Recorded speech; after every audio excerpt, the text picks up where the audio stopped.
is like God?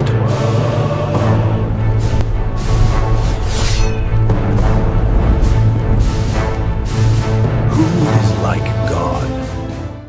From the ethereal heights of heaven to the infernal depths of hell, Lucifer's journey is a cosmic drama as old as time itself. But how much do we truly comprehend about this enigmatic figure whose name means both light-bearer and son of the dawn? Isaiah 14:12 describes him as the King of Tyre. O star of the morning, son of the dawn, you were once the ornament of heaven, a prodigy of perfection, perfect in beauty.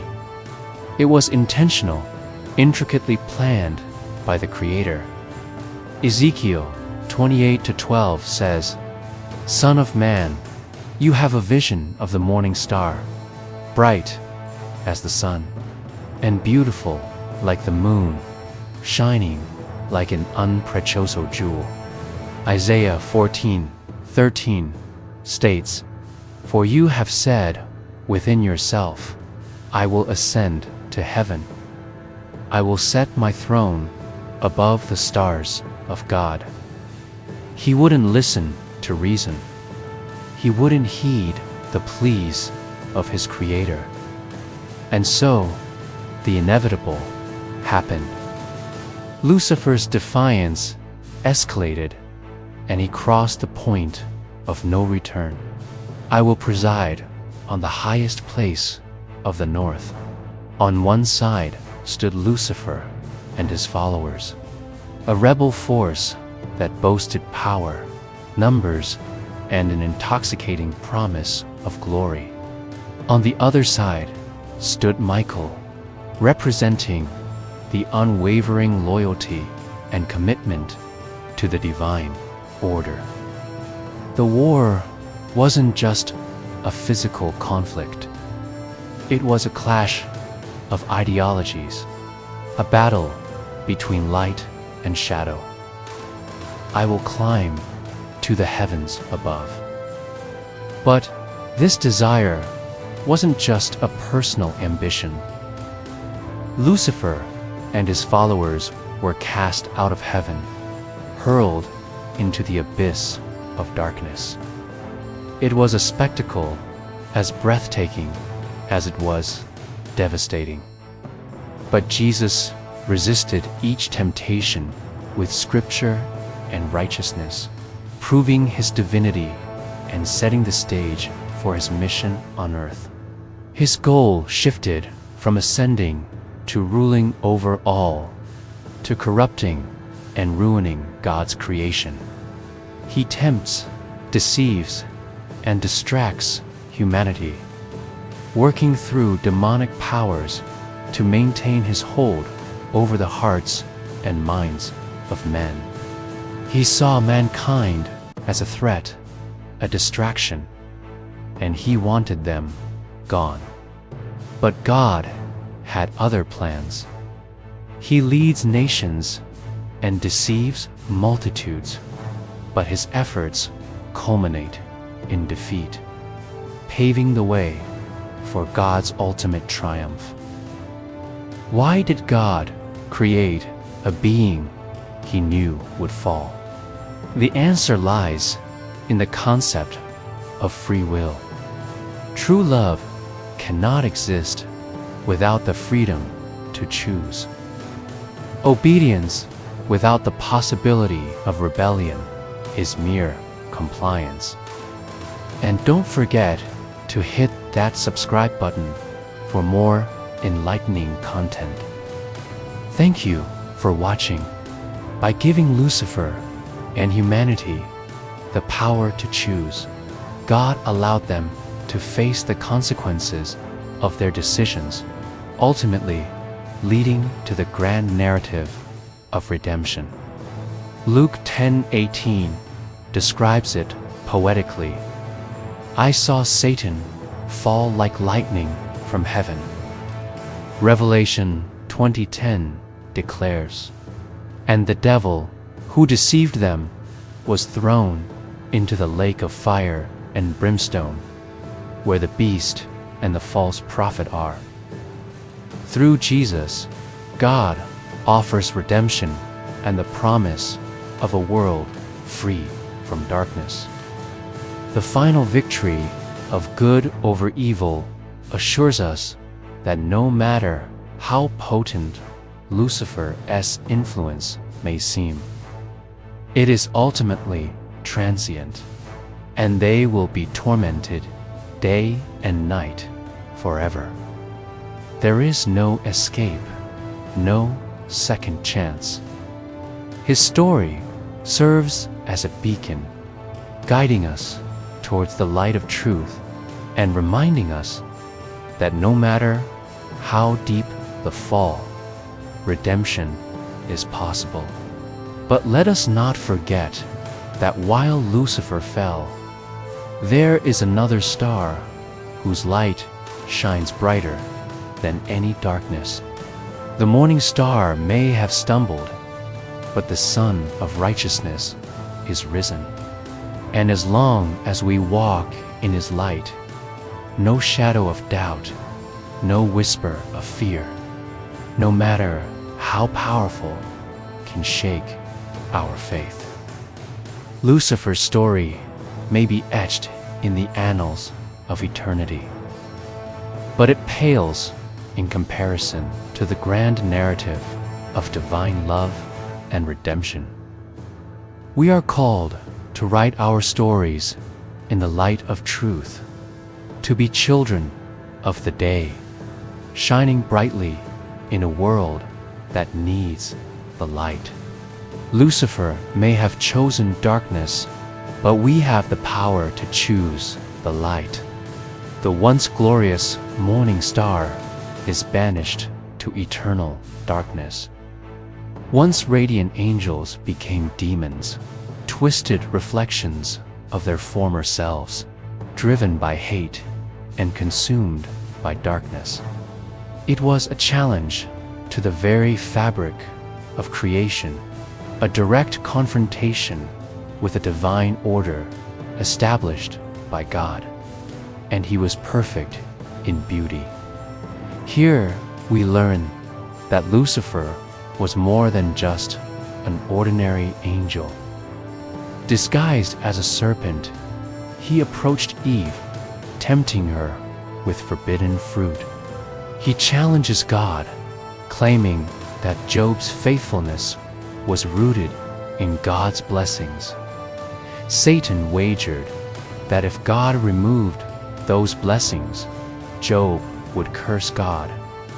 But Job stood firm, demonstrating that his faith was genuine. He questioned God's directives, sowing seeds of doubt and disobedience. Genesis 3:4-5 says, "The serpent said to the woman, 'You will not surely die. For God knows that in the day you eat from it, your eyes will be opened, and you will be like God, knowing good and evil.'" Eve, swayed by the serpent's words, succumbed to temptation. And so, sin entered the world, shattering the harmony of Eden. The Creator knew his creation, understood its strengths and weaknesses. He was well aware of Lucifer's pride and how it was festering like a hidden wound. Therefore, when Lucifer's thoughts of rebellion started to materialize, God didn't respond with immediate punishment. Instead, he reached out with warnings, trying to guide Lucifer back to the path of righteousness. He was the anointed cherub who covers a heavenly guardian of sacred things.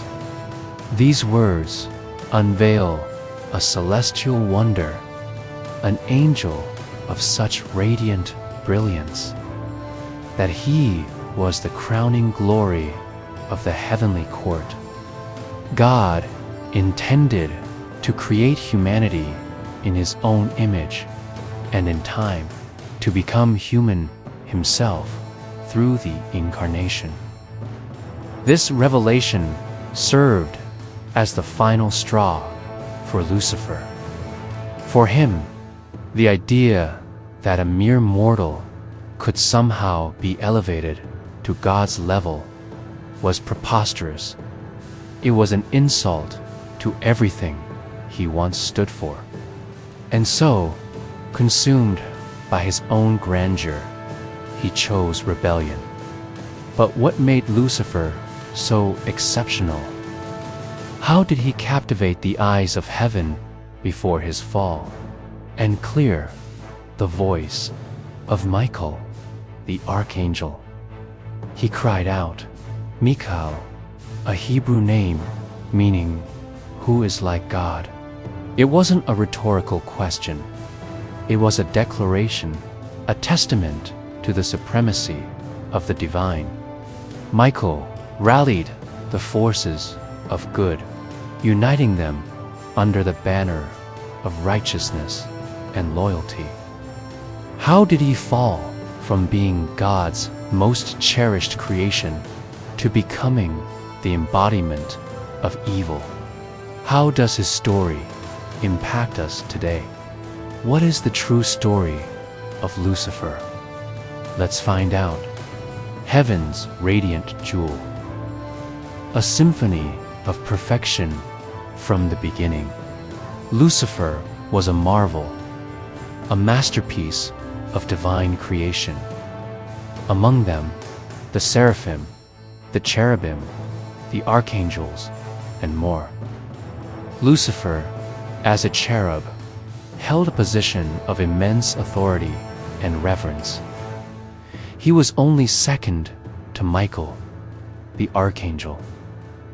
But amidst this divine order, discord began to stir. Lucifer's discontent grew, twisting his thoughts and corrupting his intentions. God's blueprint for perfection, the cherub who covers. As we delve deeper into Lucifer's story, we discover that his perfection wasn't accidental. The seeds of doubt. When pride takes root in this passage, we see hints of something unsettling. While Lucifer shone brilliantly, he had a blemish, a crack in his flawless armor: pride. And this pride was not merely a passing fancy, a momentary lapse in judgment. It was a slow burn, a smoldering ember that would eventually ignite into a raging inferno. A celestial divide. The unification of Lucifer's discontent in heaven. There existed a hierarchy of beings, angels of different orders and ranks. Lucifer's ambitious dream, a kingdom of one.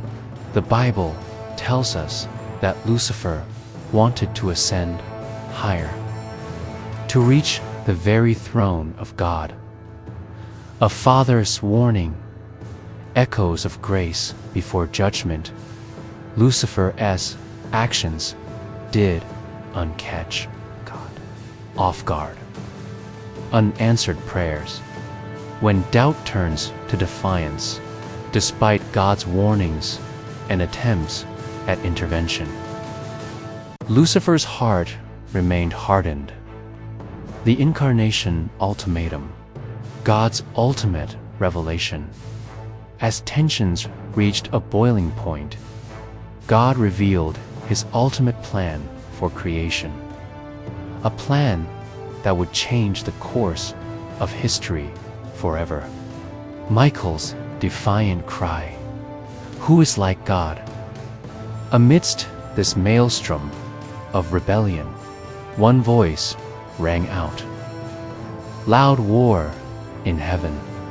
The armies of light versus the forces of shadow.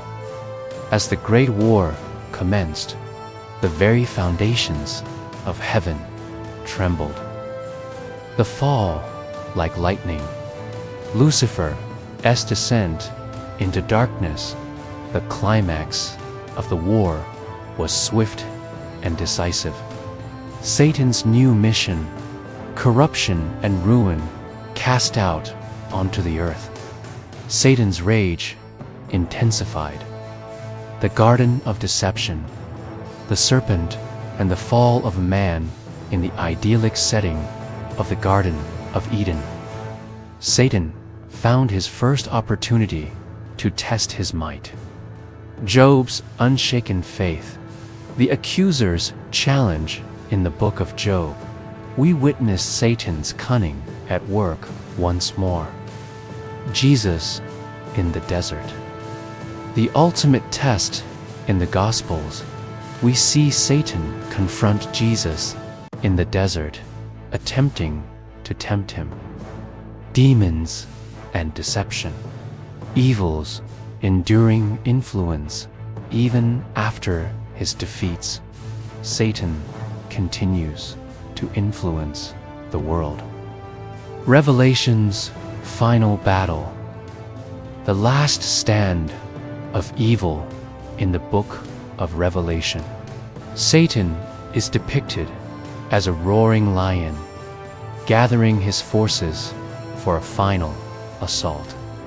The lake of fire, Lucifer's ultimate fate, the fate of Lucifer, now fully embraced as Satan is sealed.